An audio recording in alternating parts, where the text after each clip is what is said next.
Bonjour, hola, shalom, and hello everyone. Welcome to Tommie 260 International Holiday Edition, where you get a taste of different cultures with your hosts, Carissa Danielson, Mary Followo, and Matt Kopp.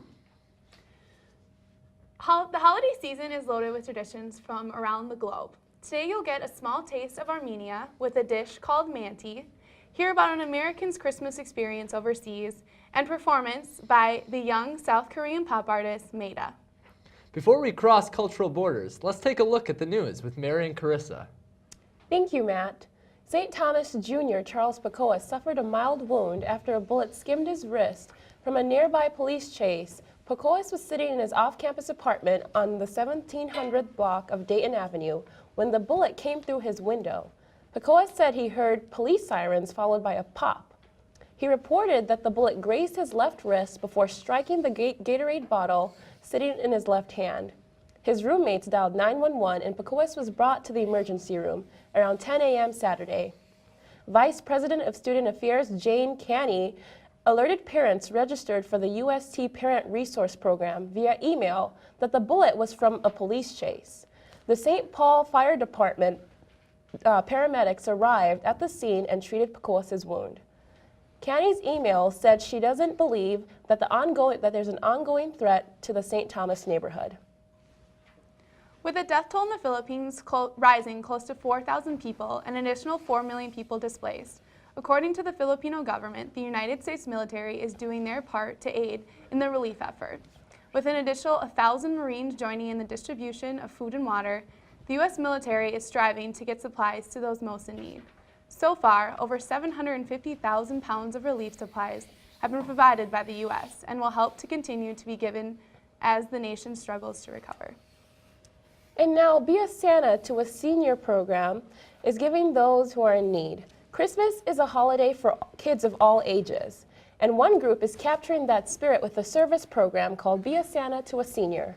It allows people to donate gifts to senior citizens who are alone in assisted living centers or just can't afford presents. A person takes the ornament off the tree with the senior's first name and the list of possible presents. They then buy the gifts, which usually cost around $20, and return them to the store, which are then delivered to the seniors. The group has delivered over 1.5 million gifts across America. Now that's a great way to give holiday cheer. The hearts of these Santas are much warmer than the forecast. Let's see what Matt has in store for us.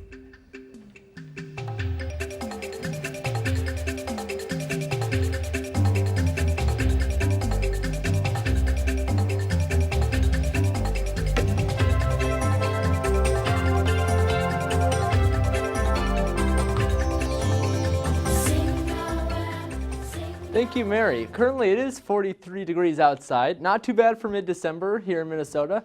That's basically shorts and sandal weather. Humidity is at 67, and there's a wind coming in from the northwest at about 10 miles per hour. Now let's take a look at the southern Minnesota area. Like I said, it's 43 degrees here in the Twin Cities. Not a lot of temperature variation across the state here.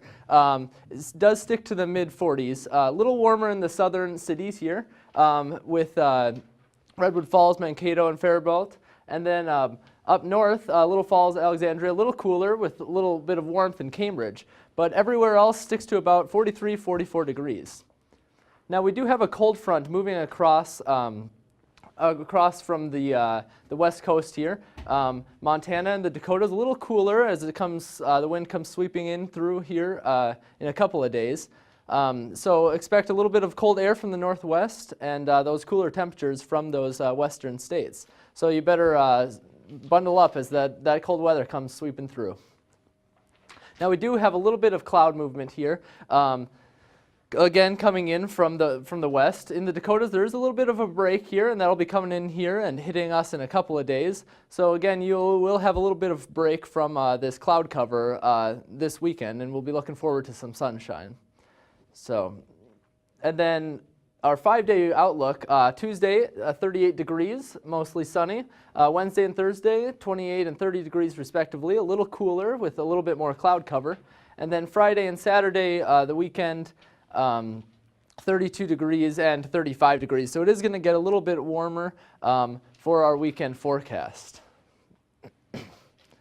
Now, if you're thinking about traveling these days, make sure to check the weather forecast as you leave town here, and make sure that you guys are all dressed appropriately. Now, let's hear a little bit about what me and Lauren Smith have found out about the UST's Study Abroad program.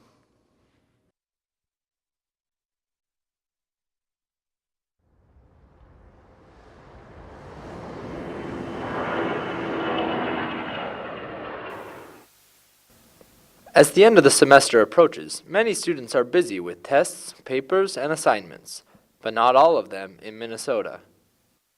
It's 50% of students study abroad by the time of graduation, and many students study abroad more than once. So what makes the Study Abroad program at the university so successful with the students? We are able to apply their financial aid, scholarship grants, and loans all to their study abroad experiences. And I think another reason that it happens here is that it seems more accessible, I think, because students are hearing their friends talking about their own experience. Kristen Ferris, a senior, had the opportunity to go abroad during her years at St. Thomas. If St. Thomas financial aid wouldn't have transferred, I don't think I could have gone. I mean, it would have been so expensive. Dr. Naughton, a St. Thomas professor that has taken students abroad several times in the past, emphasizes the importance of financial aid to students who want to go abroad. It's worth the expense, and thus the university should try to always create conditions to make study abroad as easy as possible, especially from a financial perspective. Education is not simply a transaction. It's not simply a commodity. Education is a kind of formation, and what study abroad will always do is that it creates the conditions for that formation to be, in a sense, more profound. All of a sudden, the world became global. People in your class were from all over, and they could bring their own experience to it. But what stops students from taking the opportunity to study abroad? Finances for study abroad is obviously like one of the biggest concerns and I think barriers for students. They see it as being this huge additional expense. And our message that we really want to get out is that it's very comparable to the cost of a program on campus. Without this financial barrier, more and more students are taking advantage of the opportunity to study abroad. The number of programs has increased for J-term, so that increases the number of options to about 50 for students for January term. With scholarships and financial aid making study abroad more affordable for students, study abroad will continue to grow for years to come. Reporting from the University of St. Thomas, this is Matt Kopp and Lauren Smith. Almost 50% of undergraduate students at St. Thomas participate in the Study Abroad program. This percentage has earned St. Thomas a national ranking for supporting students in their journey to study abroad. Offering semester-long and J-term programs, the opportunities are endless. Study Abroad offers diversity in culture and experience. Here with us today in our studio is senior Justina Hausman. She spent last fall semester overseas studying abroad in Rome, and she's here to share with us her experience with her time there. Thank you so much for coming in, Justina. Yeah, thank you. Can you share with us a little bit, your experience abroad in Rome? What was it like? Well, I studied abroad with the Catholic Studies program at the Bernardi campus in Rome, and there were about 27 of us that stayed there, a combination of lay people and seminarians, and we got the opportunity to participate in papal events and see the Holy Father and study at a pontifical university. And what was it like being abroad over the holiday season that you normally spend with your family? Well, it was tough, I won't lie to you there, but having such a tight-knit community like Bernardi and knowing that you're not alone, that you're not the only person that's away from your family, that there are 27 other people who are doing the same exact thing as you, was comforting. And the excitement of being able to celebrate Christmas at St. Peter's made it worth it. Yeah. Was there any traditions that you missed while you were in Rome from home? I missed Christmas morning, like running down to the tree to see what presents I got, but caroling in St. Peter's on Christmas morning more than made up for that. Yeah, and we talked earlier and you said you visited the Vatican. What was that like? Christmas Eve at the Vatican was awesome because we had our seminarians that were able to serve for the Holy Father. Okay. It was amazing. Oh, very cool. Do you have any advice for students looking to study abroad? Do it. Do it. Very cool. All right, thank you again, Justina, for coming in. Great stories. You know, I've always wanted to study abroad, and I think you really gave me that extra push. So, moving on, our movie critic Matt Kopp is here to talk about one of his and shortly your favorite films, Pan Labyrinth.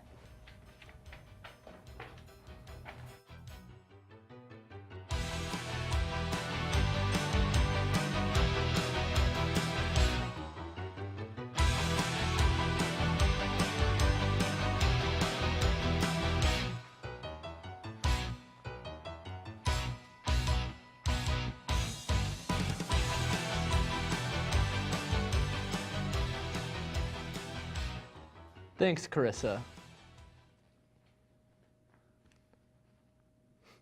Mexican filmmaker Guillermo del Toro returns to the phantasmagorical cinema that defined such early fare as Kronos and the Devil's Backbone as he writes and directs his latest film, Pan's Labyrinth. This haunting fantasy drama, set in 1944 fascist Spain during the aftermath of the Spanish Civil War, details the strange journeys of an imaginative young girl named Ophelia, played by Ivana Baquero, who may be the mythical princess of an underground kingdom. The shy, bookish Ophelia reluctantly travels with her sickly mother, Carmen, played by Ariadna Gil, to their new home in the Spanish countryside at an army encampment. Ophelia's mother, Carmen, has recently been remarried to a sadistic army captain, Vidal, played by Sergio Lopez, and is soon to bear the cruel military man's child. The young Ophelia, caught amongst the turmoil of the time, soon ventures into an elaborate stone labyrinth presided over by the mythical faun Pan, played by Doug Jones. Let's take a look at that scene now. Hola. Hola. ¿Sois vos?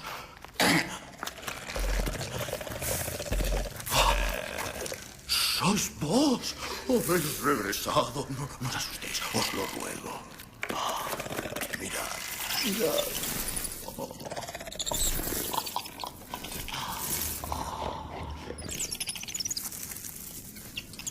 Mi nombre es Ofelia. ¿Quién eres tú? ¿Yo? Yo he tenido tantos nombres. Nombres viejos que solo pueden pronunciar el viento y los árboles. Yo soy el monte y el bosque y la tierra. Soy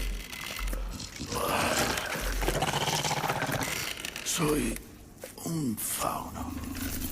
Vuestro más humilde súbdito, Alisa. No, Vos sois la princesa Moana, hija del rey de Bedmorra, el reino subterráneo. Convinced by Pan that she's the lost princess of legend and that in order to return to her underground home, she must complete a trio of life-threatening tasks, Ophelia sets out to reclaim her kingdom and return to her grieving father, the mythical king of the underworld.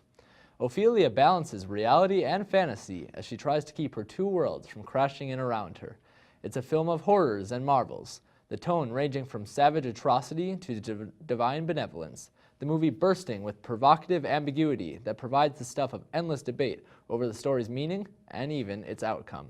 If you're looking to get out of the American screenwriter movies, check out this gem. Now, the Mexican-born writer of Pan's Labyrinth lives in California with his family, but there are still many people who are not native to the U.S. that would love to have dual citizenship. Christoph Volchek and Giselle Garcia Castro give you an insight next. When people hear the word lottery, what automatically jumps into their minds are casinos, roulettes, lucky charms, or wealth. For international students at the UST, lottery reaches a different meaning. The DV lottery started in 1990, I believe. It was the US Congress that started the lottery, which began in the fiscal year of 1995. And the goal for the DV lottery was simply to diversify immigration in the United States. If I would win, it would be fantastic. It would make everything so much easier for me. Yeah, like a prize, you know, like a bingo or something like that. I think it's a part of selling the American dream, you know? It's like a lottery when you win money. Green card is basically a pathway to becoming a permanent resident in the United States, and permanent residency in the United States will allow you to reside here lawfully, to be able to be employed, to travel as you please. They're giving away passes to stay here. The visas cannot be allocated to just anyone. You have to have some level of educational background or work experience in order for you to qualify for the visa. If it's really easy for anyone, that means almost anyone who doesn't have citizenship here can do it, and some of them might not be good for the economy. They might just pulling it down, and that's why I would be really surprised if everything was 100% randomized.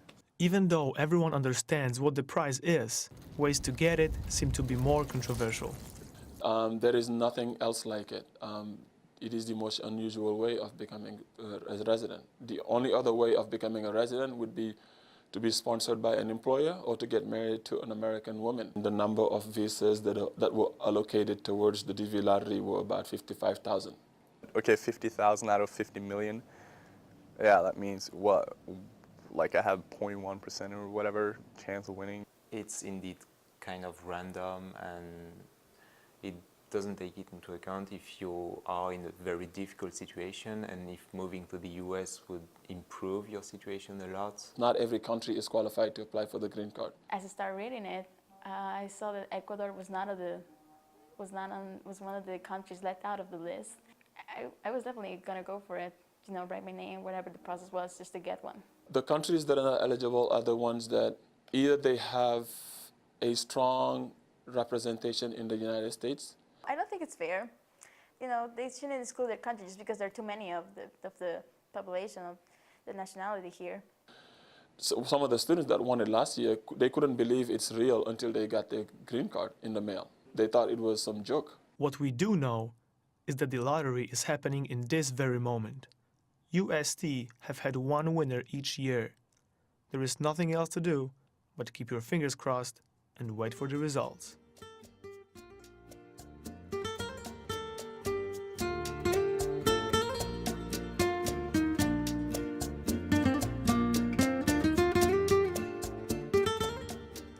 Now for a holiday treat. Our guest, Greg Dorgarian, is here to show us how to make manti, a traditional Armenian dumpling known for its outer crunchy dough and its delicious filling. Thank you so much for being here, Mr. Dorgarian. Well, Mary, the pleasure is mine. I really look forward to showing you how to make some manti here. Awesome. So could you, let's go ahead and get started. What are the first steps into making manti? Okay, well, the first thing that you have to do is create your mixture, which I like to do with ground lamb or with ground beef. Or if you want to do a vegetarian version, you can use eggs or some other filler. But I like to put in a lot of cilantro is my favorite. Italian parsley also works well. Right. And try to put in some nuts to make the mixture crunchy as well. That's really good. And I see you have some samples here for us. How exactly do you roll them up? Well, first of all, you have to be very clever, as my grandmother used to tell me. She's from Istanbul. So you have to make sure you chop up everything nicely because it needs to sit on the dough, on this layer of dough very nicely in order for you to wrap up. All right. So I'll just wrap one up here. And basically, you're making a little boat. So if you ever made little boats with papers when you were a kid, you kind of do that. Like now, some of this dough has dried out, so I'm not doing a very good job, but you can kind of get the idea if that were to hold together. Definitely. You put that in a pan in the oven and you bake it. That's what gives it the crunchiness. Right. And it's really the crunchiness that distinguishes it from the Chinese dumplings you've probably had. And then you put yogurt and a broth of chicken broth with yogurt in it, kind of make it a soup. And that crunchiness together with the soup and the yogurt really makes a great dish. And how long do you leave it in the oven for? How long do we bake it? Sure. Well, I play it by ear, to be honest with you. So I watch for the dough here to get browned. So it usually ends up, I cook at 375 in a convection oven, and I watch it at about the 25-minute point. So 25 to 30 minutes. Oh, that's good. That's good. Is there a vegetarian option for those that are vegetarians? Well, yeah. I mean, I like to have a lot of protein in the meal. I have 7 kids, so I really want to get them eating protein. But so I would put in eggs or some substitute for the meat at that point. Now, can you tell us how important is manti to the Armenian culture? Well, it's a dish that actually the word manti is a Turkish word, but for family life it means everything because it's a hot soup. It's among the Armenians that have come to the United States, it's a way to get the family together to respect our culture as well as to have a good meal. That is so great. Can you show us what the finished product looked like? I know you have some here. Sure. I brought a bowl of some of the finished product. Now these are the dumplings as you would pull them out of the oven. Yes. And you would put them in a broth and put yogurt on top. Right. That looks wonderful. Thank you so much for being here, Mr. Dorgarian. That looks awesome. Thank you, Mary. It's been a pleasure. Thank you. You can find the full recipe on our website, Tommie260.com. International students face everyday challenges at St. Thomas, but what is the International Student Services doing to help? Check out the video by Zainab Abdullah and me to see how international students are adapting to American academics. With over 400 international students, the University of St. Thomas encourages diversity, from campus activities to classroom interactions. However, some international students find it difficult to adjust. It was hard to deal with people who belong to different culture than yours. Like many international students, Mansour Abu Johar has found it difficult to adjust to American lifestyle. You don't want to say something that may sound offensive to these people because you're not familiar with the culture, so you have to know how the culture looks like and how people think. However, the social struggle is not the only thing that international students face.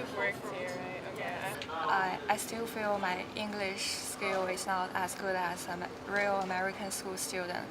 I still feel my the difficulty for express myself. Despite the struggles, UST provides a variety of resources for international students. There are resources on campus, academic counseling and the Writing Center are very important resources for international students. For example, academic counseling can provide note-taking help. Sometimes I feel can understand the professions very well and immediately understand what they say in class. And after class, I can ask for the PowerPoint, the slides, and professors very generous gave us slides. St. Thomas partnered the ELS Center also provides academic and social help for international students. The goal is to have students come and improve their English proficiency before going to university. Sarah is tall. It is. It? No, she is. Thank you. She. Repeat. Where's the bank? Good. We try to do activities once a week so they're integrated into American culture. We go to baseball games or hockey games or museums, things like that. We also, if students are interested, they can have a conversation partner. The International Student Services and ELS staff members help international students by being a resource to their needs. However, what can UST students do? One thing that has really grown into a success this year was our Global Tommies program, where we pair one U.S. student with one international student. Be inclusive of international students. Include them in your work groups in class. Include them in your class, projects. Team up with them to do a project, because you can learn a lot. Be patient, and if you have questions, ask them. With the number of international students growing each year, an international experience can be right around the corner. UST students are encouraged to be inclusive of international students and be open to an experience beyond their border.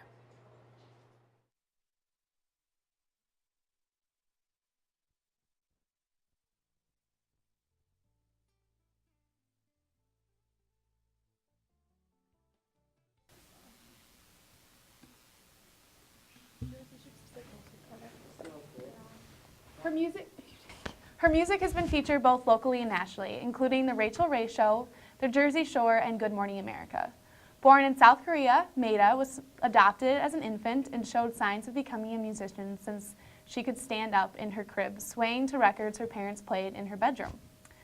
I've watched some of your YouTube videos, Maida, and I am so impressed. Your musical ability is phenomenal. How did you get started playing the guitar?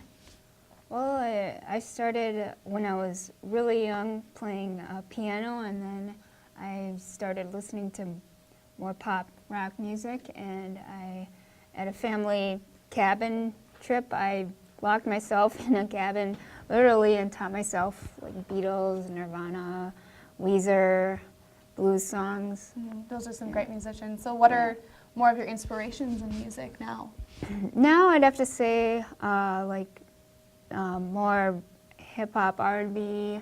I still like the oldies like Jimi Hendrix and Skip James, 9 Inch Nails, who's not as old, but yeah, Garbage. I like, some of the older 90s, stuff like that. Can you tell us a little bit about your album? I know it just came out. Oh, actually, the latest album is more pop, dancey, funky. It was co-produced by Michael Bland, who is a drummer for Prince, Soul Asylum. He's drummed for a bunch of people, but yeah, more poppy, dancey. And now your album features Lions, the song Lions, a great song. You wrote it? Yep. And what was your influence in writing that song? It's about just having something to say and really needing to get it out and not being scared about it and being really stern and proud about your voice. Okay. And where do you hope to go from here in your music career? Internationally, worldwide, as far as I can take it. I have no boundaries. All right, well, we wish you the best of luck in your future and your career. Thanks, Amanda, again, for coming in and sharing your song with us. Thank you for tuning in to Tommie 260 Global Holiday special performing live in the St. Thomas studio. Here is Maida with Lions.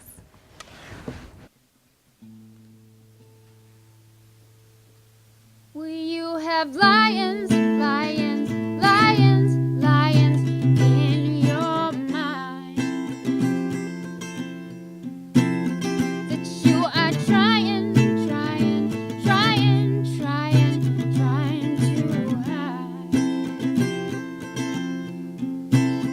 They're protecting diamonds, diamonds, diamonds, diamonds when you cry.